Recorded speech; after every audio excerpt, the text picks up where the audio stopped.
Muling ipinamalas ng mga tauhan ng Baguio City Police Office Station 7 ang kanilang maagap na pagtugon at malasakit sa publiko matapos nilang agarang respondihan ang dalawang magkahiwalay na insidente na kinasangkutan ng mga lalaking nangangailangan ng agarang medikal na atensyon sa Baguio City. Sa unang insidente, agad na rumisponde ang mga naka-duty na pulis sa O-shape overpass matapos makatanggap ng impormasyon mula sa isang concerned citizen hinggil sa isang lalaking inatake ng seizure sa harap ng Sunshine Maharlika. Sa pamamagitan ng mabilis at maayos na aksyon ng kapulisan, nabigyan ng paunang lunas ang biktima at ligtas na na-turn over sa emergency medical services para sa karagdagang medical na atensyon. Samantala, bandang 8:50 ng gabi, mabilis ding rumisponde ang mga tauhan ng Police Station 7 sa isang insidente sa Siagam Kayang intersection kung saan isang lalaki ang nawalan ng malay. Agad na naipabot sa EMS ang nasabing individual upang mabigyan ng kinakailangang atensyong medikal at matiyak ang kanyang kalagayan. Ang maagap na pagtugon ng kapulisan sa nasabing mga insidente ay sumasailalim sa pagpapatubad ng 7 focused agenda ng Chief PNP,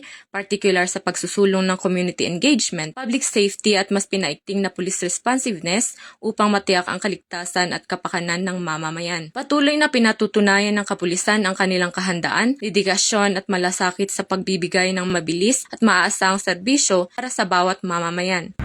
Mula dito sa reyon ng Cordillera, ako ang inyong PNN correspondent, Patroluman Grace Bulangan, alagad ng batas, tagataguyod ng Balitang Pulis.